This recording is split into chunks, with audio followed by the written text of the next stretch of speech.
era 18 de mayo de 1895 en el poblado de Niquinomo del departamento de Masaya, cuando nació Augusto Nicolás Calderón Sandino. Él fue el fruto de la relación entre el cafetalero Gregorio Sandino y la campesina Margarita Calderón. No hay que olvidar que el ambiente en que nace Sandino es un ambiente muy pequeño, muy reducido. El propio Sandino habla de que eran 500 chozas y 300 casas. Probablemente no tenía más allá de 2.000 habitantes. De manera que, aunque es cierto que los primeros 11 años fueron muy difíciles para Sandino, porque fueron los años que acompaña a su madre y tiene las experiencias más extremas con su madre, la cárcel, un aborto, recolección de café por aquí, recolección de café por allá, pero al mismo tiempo en el ambiente se rumoraba que él era hijo de uno de los principales del pueblo. Entonces, el hecho de ser campesino y de sentir que también era hijo de alguien principal fue una contradicción que lo marcó de una forma tremenda.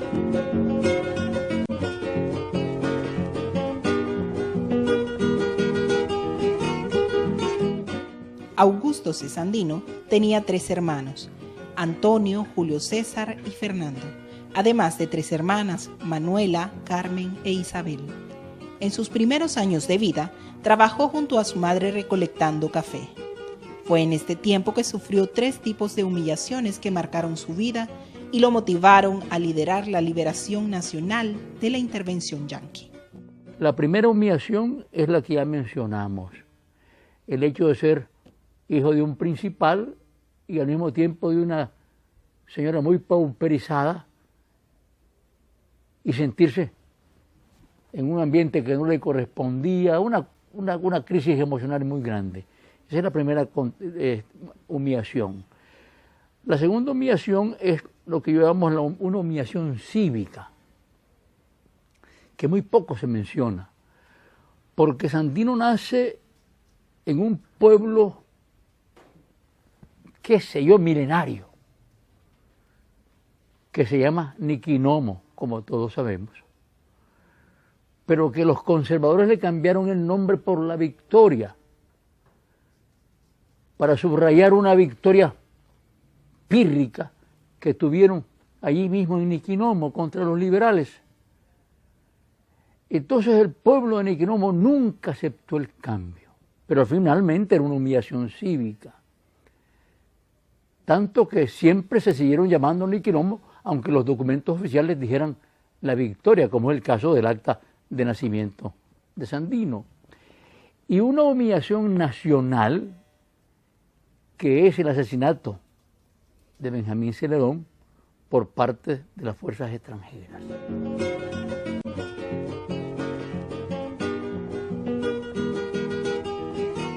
El momento de vida privada tiene 2 identidades, como Augusto Nicolás Calderón y luego como Augusto C. Sandino.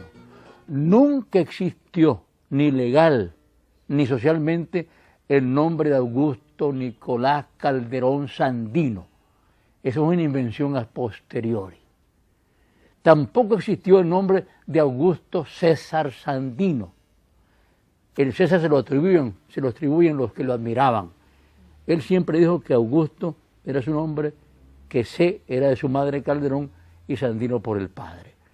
Hago esta aclaración para explicar que durante la primera etapa de vida privada, que corre desde que nace hasta 1920, cuando tiene la querella con el amigo, le pega un balazo y sale de su pueblo. Al salir de su pueblo sale para Bluefields y hace un recorrido por toda la costa caribe mesoamericana.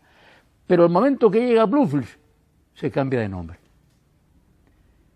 El profesor Edilberto Torres dice que lo hace para cambiar de identidad, para que no supieran que estaba allí. Entonces cambia de Augusto Nicolás Calderón a Augusto C. Sandino.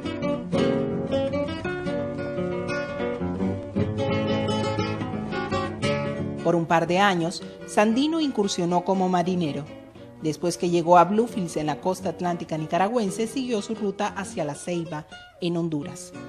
Luego continuó su travesía hacia Quiriguá, al sureste de Guatemala, hasta que arribó a México.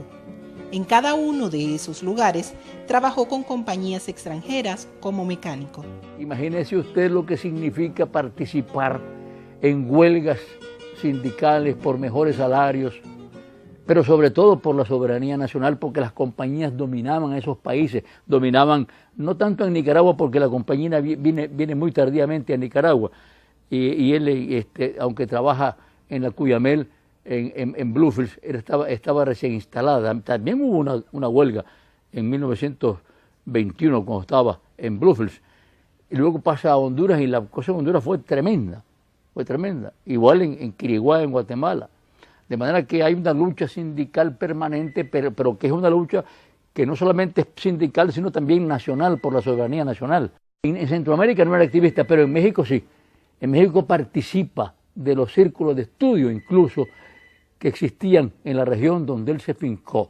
Hay que tomar en cuenta que él se afinca entre la frontera de Tamaulipas y Veracruz, que es el sitio donde está la parte fundamental de la industria petrolera en México, donde se dan todas las luchas sindicales. Es allí donde se forman los primeros sindicatos petroleros. Es ahí donde convergen todas las ideas revolucionarias de la época, desde el bolchevismo, después comunismo, hasta el anarquismo y, por supuesto, el nacionalismo. De manera que en su etapa de México, que es de junio probablemente de 1923 a mayo de 1926, es una etapa de formación extraordinaria, incluso teosófica. La parte espiritual de Sandino viene de esa época. México era un semillero. México era el ambiente de México que encuentra Sandino, es el ambiente de toda revolución, donde nadie se puede excluir de la participación.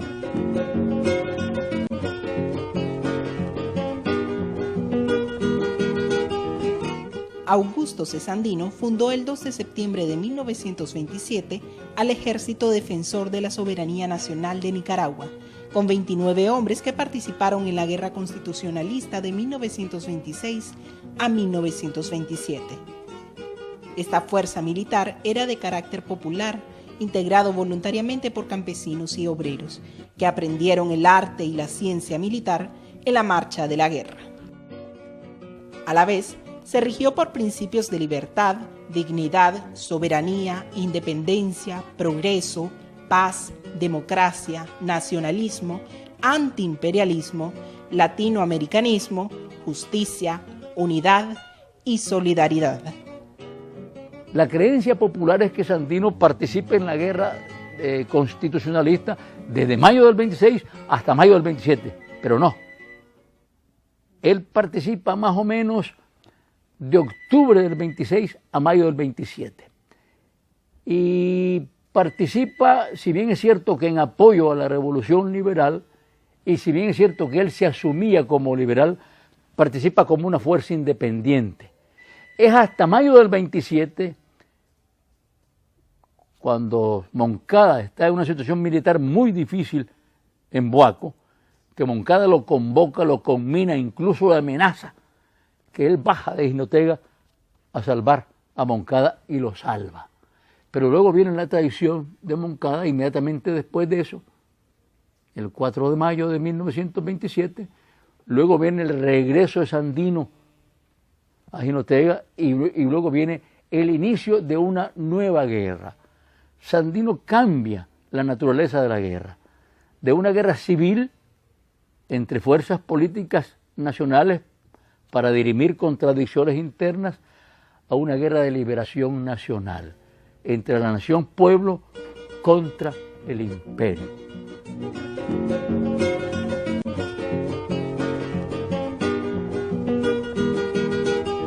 La primera cooperativa registrada en Nicaragua fue la Central de Cooperativas del Río Coco Huihuilí, siendo su fundador Augusto C. Sandino. Esta fue reconocida legalmente por el gobierno de Juan Bautista Sacasa el 19 de febrero de 1934. En memoria al precursor del cooperativismo en el país, la Asamblea Nacional aprobó en octubre del 2011 la ley que declara el 19 de febrero de cada año Día Nacional del Cooperativismo en Nicaragua. En México, la revolución se finca en dos grandes sectores, en el sector campesino y en el sector obrero. El sector campesino con la tesis de Zapata del reparto de la tierra, tierra y libertad. Y de los obreros, la organización sindical contra las compañías extranjeras y en apoyo al gobierno.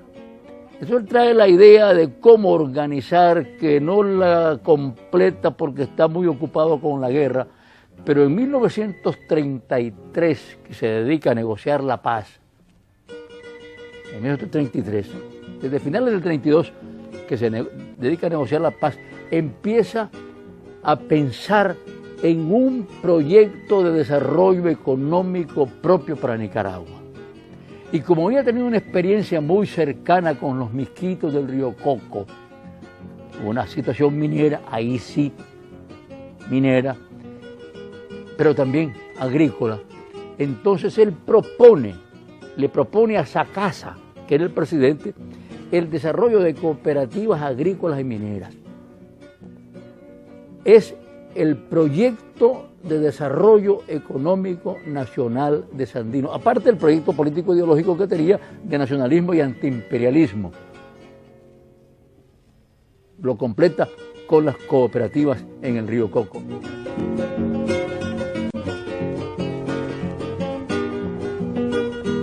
Según datos históricos del Ejército de Nicaragua, Sandino viajó a Managua en febrero de 1934 para reclamar el cumplimiento de los acuerdos de paz ante el presidente Juan Bautista Sacasa, debido a que en las cooperativas del norte del país permanentemente se soportaban violaciones y asesinatos. Con él iba su Estado Mayor, los generales Francisco Estrada y Juan Pablo Humansor, los coroneles Santos López y Sócrates Sandino, y el capitán Juan Ferretti. Aquí vino un señor a negociar la paz, que se llamaba, porque ya está muerto, Henry L. Stimson.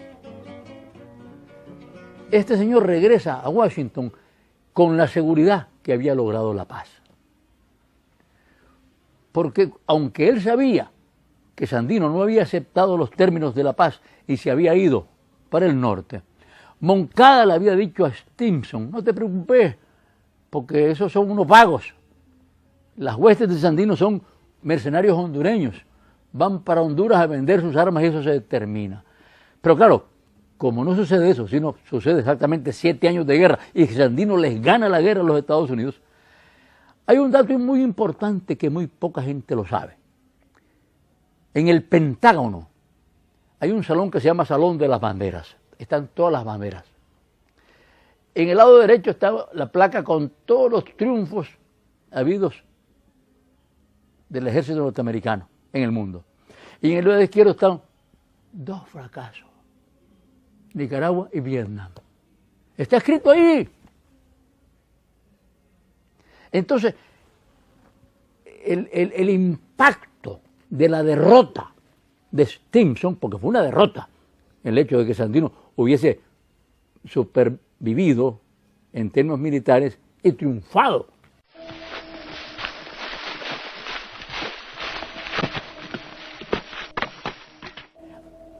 Hay una relación muy estrecha entre Stimson y Somoza, que yo le llamo el pacto Stimson-Somoza. Y lo he escrito, por cierto. Y es Stimson el que programa, junto con Somoza, el asesinato, a través de la Embajada de los Estados Unidos. De manera que la Embajada de los Estados Unidos lleva la voz cantante en el asesinato. Pero claro, los Estados Unidos nunca se comprometen directamente en ese tipo de trabajo sucio. Siempre se lo encargan a las fuerzas nacionales, en este caso a la Guardia Nacional y concretamente al director de la Guardia que ya era el director desde 1932. El asesinato se da bien planeado, ningún cabo suelto, perfectamente bien planeado, de tal manera que cuando lo asesinan, todo el mundo sabía que se había cumplido la orden de los Estados Unidos. Se responsabiliza inclusive al embajador norteamericano que se llamaba Arthur Bysshe Blaine. En la versión del Ejército de Nicaragua se registró que el general Anastasio Somoza García, jefe director de la Guardia Nacional, admitió 2 años después, en 1936, que había recibido órdenes para asesinar al general Sandino, de parte del embajador estadounidense Arthur Bysshe Blaine.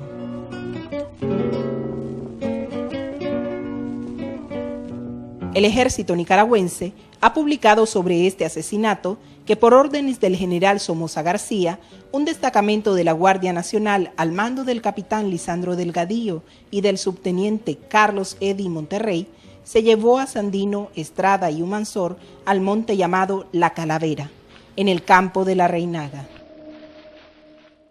Ahí fueron asesinados y luego enterrados en una fosa común, junto con su hermano Sócrates y un niño que habían asesinado en casa de Sofonías Salvatierra.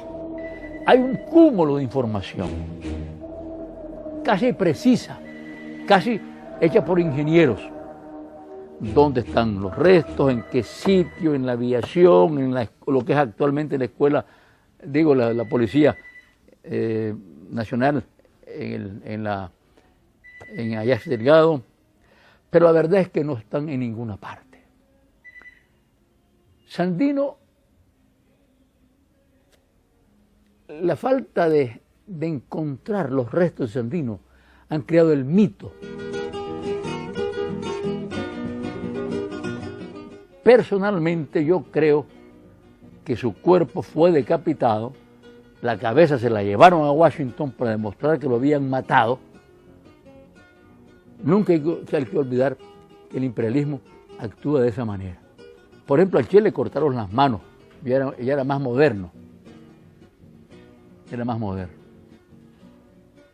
Pero yo creo que le cortaron la cabeza, se la llevaron a Washington y quemaron todos los cadáveres, que eran 5 cadáveres. Nadie puede responder dónde están los restos de Sandino. Están en el corazón de Nicaragua. Para conmemorar la gesta histórica del general de hombres libres Augusto C. Sandino, la Asamblea Nacional lo declaró mediante ley en el 2009 héroe nacional. Así quedó legalmente instituida la huella imborrable de este líder revolucionario que defendió la soberanía de Nicaragua hasta el día de su asesinato y vivió su lema: patria libre o morir.